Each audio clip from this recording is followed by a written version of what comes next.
Good afternoon, everybody. I'm Sharon Spurlock, and I'm the Senior Director of Family Education at the St. Louis Arc. I want to start off with a big hello to Becca Matthews and Brittany Borer from Missouri Sibling Network, the Missouri chapter of the Sibling Leadership Network. And we also have April Nixon here from the St. Louis Arc. April, why don't you do a very quick introduction of your role regarding siblings here at the Arc, and then we'll turn it over to Brittany and Becca. Hi, everyone. My name is April Nixon. I am the facilitator of our SIB shop, which is for kids between the ages of 7 and 12 who have a sibling with a disability. Our SIB shops occur bi-monthly, usually at our Warson office, and it provides a safe space for our siblings to share and connect with their peers who have shared experiences. They discuss their joys, feelings, and concerns of being a sibling with someone with a disability. So I'm Brittany Bohr, and I founded the Missouri Sibling Leadership Network this past last August. So it's been almost a year, which is kind of wild to think about. And we just finished getting all of our nonprofit stuff set up. So it's like kind of weird to get used to saying that I'm the president now. I've never been the president of anything, so that's like a fun new thing I get to say. And aside from the Missouri Sibling Leadership Network, of course, I am a sibling. My identical twin sister has cerebral palsy and an intellectual disability. Thank you so much. And Becca. My name is Becca Matthews, and I actually work for Missouri Family to Family with information referral, family support.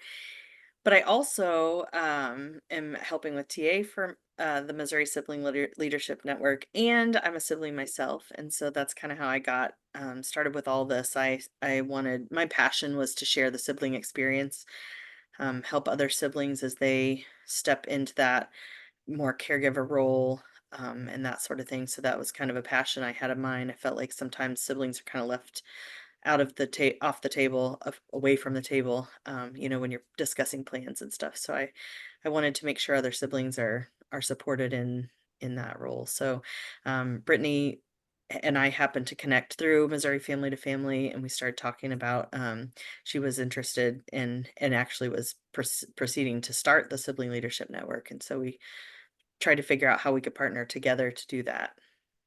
Fantastic. I'm going to turn it over to you, Becca, to give us a little presentation. While you're doing that, I guess I should say that I oversee our adult sibling outreach. So we have a quarterly happy hour at the in the St. Louis region to gather adult siblings of all ages to come and talk about what their experiences have been. And I'm going to start offering a webinar series in August specifically for siblings about issues that impact them. I'm just going to tell you a little bit about the Missouri Sibling Leadership Network, kind of the what we are, who we are, what we do, when we meet, and where we go from here. So, like Brittany said, it's almost been a year since we kind of got started. We've opened it up to siblings across the state of Missouri to help out as we try to get some of those things started. So that's kind of who we are. The Missouri Sibling Leadership Network is a chapter of the National Sibling Leadership Network. We're a group of siblings from all over the state of Missouri working to connect, support, learn from, and advocate alongside other siblings and our brothers and sisters with disabilities. Our mission is to connect, support, educate siblings of individuals with disabilities, advocate alongside our brothers and sisters. So we want to make sure that our siblings are being heard, and we want there to support them and help them be advocated with their families. We connect people by hosting statewide, and really connect siblings by hosting statewide virtual meetings and in-person local meetings to foster sibling connections. We want to make sure those siblings have ways to connect and know they're out there, because sometimes that's part of the deal is siblings just don't feel like they know enough siblings to kind of talk to and support each other. We support siblings by hosting virtual support groups to provide social media platforms for siblings to support one another. We educate by hosting and participating in virtual and in-person events. with Missouri leaders and organizations to help understand our options and make informed decisions. So that's been something that we've been trying to do, is really show the different ways that siblings can meet with different organizations to learn. So we so far we've hosted one on supported decision making. We'd like to get more involved with maybe educating adult or like parents of children who are siblings, so that way they can learn from adult siblings on ways that they can support their younger siblings. And then we also advocate with local and state organizations to ensure that sibling voices are heard and their um, ideas and needs are met. We are trying to participate in events so that we can get our name out there. So far, we've been to an Arc of the Ozarks Autism Information Blast in Springfield, the area Foundation Disability Awareness Convention in St. Louis, which you guys probably know about, Disability Rights Legislative Day, and Disability Rights Advocacy Day. And so we're always looking for events that might want us to set up, and hopefully we have a sibling kind of close by. We've got, truthfully, siblings in most areas of the state right now that have been connected with us. So we can usually find somebody to attend those events, and we want to just get our name out there and let people know what we're doing. So we meet the second Tuesday of the month at 7 p.m. and we rotate meeting types with a stakeholders meeting once a quarter. So we think it's important to have stakeholders meetings because we want organizations and parents to be involved, but we also think it's very important to have our traditional meetings or our regular meetings as a sibling only area. So we want to give siblings a safe place to talk to one another and a safe place to share. And so that's why we have our meetings for adult siblings only. And then once a quarter, we'll do stakeholders where everybody can learn more about what's going on. So our three types of meetings are chapter development, which is like a business meeting. Most people don't love those type of meetings, so everybody doesn't have to come. But if you're interested in getting the chapter developed, and like now we're kind of probably moving out of that development into just the different types of business things that we need to discuss. Then there'll be social groups once every quarter, and that's getting to know each other, developing trust and connections. We try to do like some sort of fun getting to know you game or something like that. We talk about our siblings, kind of know where each other's coming from, and the ideas that we have for trying to get this group strong and well connected and well built. And then our support group, we offer that one to where we can really talk and support one another in our sibling journeys. So this last month, it led to a lot of grief. We ended up talking a lot about grief. But each support group might have a different topic, or it might have a different focus. It just kind of depends on what we're doing and how the year is going. And it might end up being, if it's one that's close to a holiday, maybe we end up talking about the holiday. We just don't know for sure what it will be, but a lot of times a support group is where people can just come with their needs, and we all talk together and share our experiences. So that's kind of our schedule. So once a quarter there'll be each one of those, and then the sibling group. I wanted to share this chapter development timeline just to kind of give you an idea of where we came from. So the first chapter development meeting was in August of 2023. Then by November, we started the regular monthly meetings. In January 2024, we were officially approved by the National Sibling Leadership Network. So that took quite a bit of work on Brittany's part to fill out applications, and she was connecting with other sibling leadership state chapters and the national chapter. And then May 2024, we got our nonprofit status. And I didn't add this, but just got our tax exempt letter, our 501c3. So, all that stuff. So we're official, and we can then move forward. So our next steps, we want to build our network, continue to get the word out, have a lot of people know about us, set goals for the future. So we want to figure out like, what is our main goal? We know we want to do some things like, involving younger siblings. We know we want to support families and support other siblings. So we want to set more specific goals for that. We want to participate in upcoming events, of course, and we want to partner with organizations to share sibling support and experience. And then finally, we're going to try to identify and apply for grants to help maybe our siblings attend different events that will help grow sibling support. And they might be national, they might be state events, but just kind of be able to get that out there. We realized right away, you know, if you go set up a table somewhere, you're going to have printed material, or you're going to have some of those things. So we initially realized we will have to do a little bit of funding somehow. So and then some of those goals for the future will determine how much funds we would need to grow. So, and then one other thing we wanted to share is we do have some areas. So, but in between support group meetings, you know, you might have something pressing that you're like, man, I'm really struggling with this, or my sibling and I, or I have a question. How do I talk to my parents about this? Something. So we do have a Slack channel, and we'll put that information. I think if you wanted to join that, you can have a private message. Of course, if you join one of our groups, you can connect that way, and see if somebody wants to exchange contact info. You can write it down for the next support group. You can send it to one of us, get on our Facebook group and send us a message that says, hey, maybe this is a good idea for a support group topic. So any of those ways, we'd love to have you join our Facebook and social media, our Instagram. And then also you can sign up for the Sibling Leadership Network SibNet group, and that's an adult group that discusses different topics. You can put your need in there, and people will respond with, you know, encouragement or support or advice or whatever. We did want some clarification. Are all the meetings virtual, or are the social meetings face to face?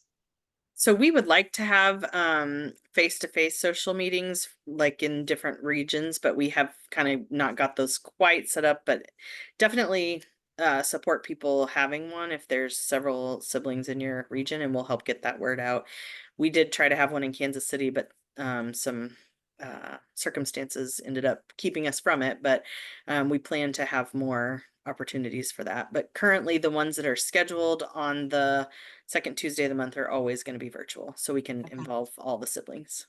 The nice thing about that is that you can connect with somebody wherever you are, at whatever, you know, even outside of your state. I know that the National Sibling Network has opportunities for those virtual meetings. So that's cool. I think I want to start with Brittany and just ask why you wanted to set up a Missouri chapter. What was your motivation? Yeah, so I grew up in Missouri, but I moved away for a while. I moved to Washington, D.C. for a few years, and then to Boston for a year. And both places at the time had pretty active sibling leadership networks. And I grew up in a really rural area of Missouri, Waynesville. I don't know if anyone knows where that is. It's kind of near Rolla. And I didn't know any other siblings growing up. I didn't even know that was something I needed in my life, honestly, until I realized that the Missouri Sibling Leadership Network existed, and I joined it in DC. And when I met other siblings and even just did like normal things, like in Boston, we just would go out to dinner sometimes, or we had like a bowling meetup. And there was just something very, very special about being around people who just kind of like know what it's like to be a sibling of someone who has a disability. And when I moved back here, especially during COVID, I know COVID affected siblings and especially our siblings with disabilities really often in a very profound way. And I found it very isolating at times to not have like a group of siblings here in Missouri that I could kind of talk to about that experience. Yeah. And so after COVID is when I really started thinking about starting one here, us needing one in the state. Well, yeah, it's very exciting. I'm a sibling-in-law, so I get to see the sibling dynamics up close and personal. And I'll ask you first, Brittany, but then Beck, I'm sure that you might want to jump in on this as well. You know, as you've become an adult, what are some of the things that you feel it's important for you to know about your sibling that maybe weren't as important when you were a younger person, as you think about planning for the future and just kind of establishing an adult relationship with your sibling? This has been on my mind quite a bit, actually, because I just a few years ago got, I'm actually my sister's guardian. And at the time, I didn't actually know that there were alternatives to guardianship. I didn't really know that there was a supported decision-making process. My parents, unfortunately, were like not really in the picture in our life growing up, and I always knew that someday I would be helping take care of my sister. And then our dad unfortunately just passed away this past year, and so everything sort of fell on me at once. And my grandparents and my dad and I had never really talked about like what would happen eventually. And so even though I knew that someday I would be helping take care of my sister, it was still kind of sudden. And I do wish, and it was this like sort of only partially answering your question, but I wish that I had more resources at that time and known more people and kind of, you know, thought through and worked through with my sister, like if guardianship is really something that she wanted. And, you know, now, of course, I'm thinking of in the future to get more directly to your question about, what does my sister want? Like, does she want that? Or should we try to, dissolve that and do more of supported decision making? And really, I have been focusing quite a bit in my own life on my sister's employment. Disability employment is something I'm incredibly passionate about: gainful, competitive, dignified employment. My sister currently works for a sheltered workshop, gets paid a sub minimum wage. And so for me, looking forward to things, these are things I was not thinking about when I was young, because I wasn't even thinking about like me having a job yet, really. And now I'm thinking more about like, what are ways for me to not only help my sister become more independent, however independent she wants to be, but also like have a really dignified life and a really dignified place in her community. And so in the immediate future, a big part of that for me and for my sister is looking at employment options for her. Great answer. Becca? So I got really fortunate with finding this job with Missouri Family to Family because I learned a ton. I knew a lot because I had been involved in my brother's life and kind of some of those decision making things, but not as many. But one of the things I wish that I share this with people all the time is that like even the best laid plans aren't gonna always go the way they think. Like we kind of just assumed like I've always been a little bit more nurturing, and so I just assumed my brother would eventually come live with me. Then I had 5 kids, so that would be hard. So my sister's like, "Well, he could live with me, but she lives in Kansas." So now it's like, if something happens, she either needs to move to Missouri or, So we've kind of discussed that kind of thing, but just things you don't think about when you're early, even early 20s, and I mean, we did a pretty good job introducing our spouses to the situation and being like, I mean, I kind of use that as a gauge. Like, if this person doesn't accept my brother, then he's not worth dating, or whatever. And so both of our husbands are very involved and they are willing to help with caregiving and that sort of thing.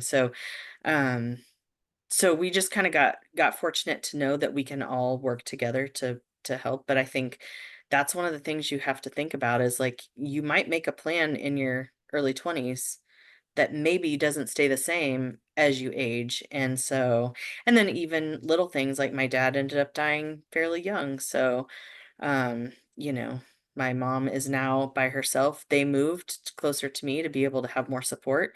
Um, so blessed that they did that because she has needed a lot of help. And so it's been a real fortunate situation that happened. But just those things you don't plan for that and no matter what you plan for, life is going to throw you curveballs. So that's one of those things that but I think it's important, like some siblings have never been to an ISP meeting, don't even know they occur, that kind of thing. And I think that those are the types of things that siblings need to know. And do your parents have a plan? Do they have a trust? Do they, is there a financial situation that you need to know about? And so all of those things, that anything that we can help siblings think about, I think it will be beneficial for everybody. Oh, both really juicy answers. I really liked everything you had to say. I want to kind of reiterate what you said about the plan needing to be changed and revised and thought about on a regular basis, because things do change. Your siblings' opinion might change about what they want. Parents might change. Other brothers and sisters without disabilities might have other opinions, and then spouses coming into it. That's a whole nother dynamic, which really plays into all those kinds of decisions. One of the things that I think brings to mind for me is that I think it's difficult to start a conversation with mom and dad sometimes. One of the most frequent things I hear from siblings is, my mom and dad have always taken care of this. They're going to keep taking care of it. And that conversation, the door is not really open for me. Any tips from either one of you as to how a sibling can try and have that conversation, or at least start that conversation? One of the things I like to share is the mapping relationships tool with Charting the Life course, because it takes you through many of those situations. It's like, who's doing it now, who can do it, who will do it in the future, and then next steps. And it's just kind of a good way to see, like, when we went through it with our family, like literally mom, dad, mom, dad, mom, dad, mom, dad, that's who is doing it now. And it's like, when you start looking at who will do it in the future, you think, okay, sister, sister, but then what happens if sister can't do it? Then you have to expand on that. So I really like that tool to kind of just show where those gaps are and just think through all of those things. Because if you have that as a guide and say, let's just fill this out real quick, then that kind of spurs the conversation. It's really helpful to either use like a tool like that and or a third party, I think can be really, really helpful, especially when there's like some resistance. So, if you can go to therapy, I think that's a really, really great place to talk about it, to make sure that everyone's needs are heard. To see like a good family therapist, is something that I had planned on doing eventually. Of course, as we just talked about, things like don't always go as planned, but eventually I had hoped to kind of like sit down with my grandparents and my dad and kind of have a discussion with Ashley, and all of us together, with a third party, to kind of make sure that, yeah, like everyone's needs are being heard. Ashley's, what she wants is being heard, what I need is being heard. And so I think that can be really helpful, because it takes the focus off of like any charged energy, and it's, there's someone there to field that. Or if you use Charting the Life course, like Becca said, it takes that, you're kind of focusing on that together, rather than like having, if something gets really emotionally charged, it's easier to kind of like focus back on that. Great ideas. I'll just throw in from the St. Louis ARC side of things, we really can support you in both of those ways. We've got a wonderful 8-week session called Planning Forward, and it's for the adult with a disability and anybody they want from their circle to come in. And we have often had parents and siblings in those meetings, because they're really more about learning than about making decisions. It's about kind of gathering all the information in one place. And I think it started many really good conversations. And those are virtual as well. So sometimes we've had siblings in one part of the state and parents in the other, which is really a nice thing too, to be able to pull that together. You both talked about a little bit about things you wished you'd know more about, or things that are important to you. Are there other kinds of pieces of information that you think are key for siblings? It's really key, even if siblings might think they don't need it, to meet other siblings. I felt that way for a really long time. Like I didn't, when the opportunity presented itself at first in DC, I kind of thought like, oh, like I have a therapist and, you know, I've got a really good support network, I'm doing fine. And then my partner, who's now my husband, really encouraged me to like go, and I'm really glad that I did, because I do think that it's really, really important to meet other I people. agree with you. I had a sibling, the first happy hour we hosted, had a sibling who, I don't know, was probably in her late 50s, early 60s. And she started to cry. She said it was the first time she'd ever met another sibling that had a disability that she knew of. And for her, it was like such a relief. She didn't have to explain a whole bunch of things about her family. Somebody else understood what some of her experiences might have been like. And I've seen that more times than not. It's just really a powerful opportunity. Beck, anything Yeah. else you throw in regarding knowledge?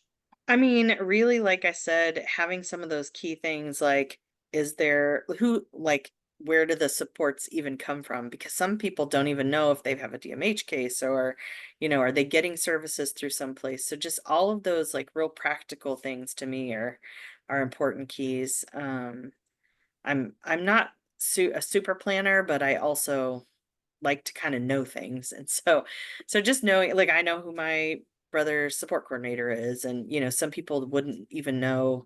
I talked to siblings who are like, oh, I don't know. Did they have an IEP in school? I don't know. And even things like that. So don't know if they have a diagnosis, or who their doctor is, those kinds of things. And so I think all of that stuff is important key information.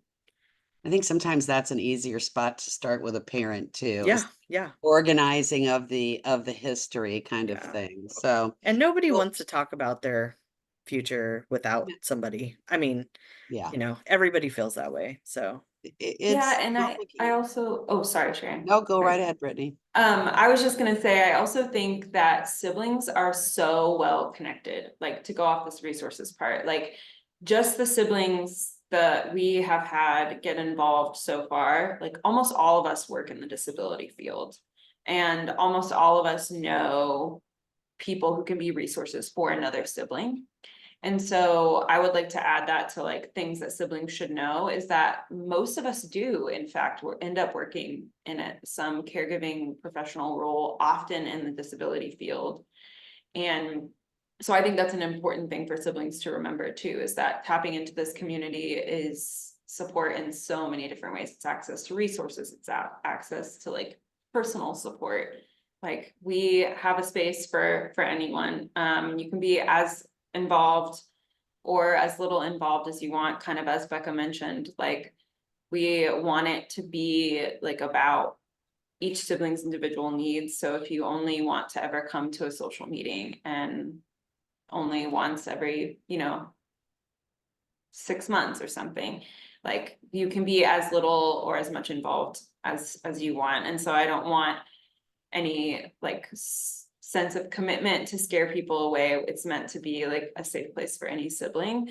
And the only other thing that I want to add is that we're really hoping in the future, and I know Becca mentioned this as well, to get more involved with younger siblings. That's something that's really important to me, but I was specifically waiting for us to finish getting nonprofit status, because I do take working with kids very seriously. And so I wanted to make sure that we like went through all the proper channels to make sure that we're being really, really safe and respectful of how we're engaging with younger siblings.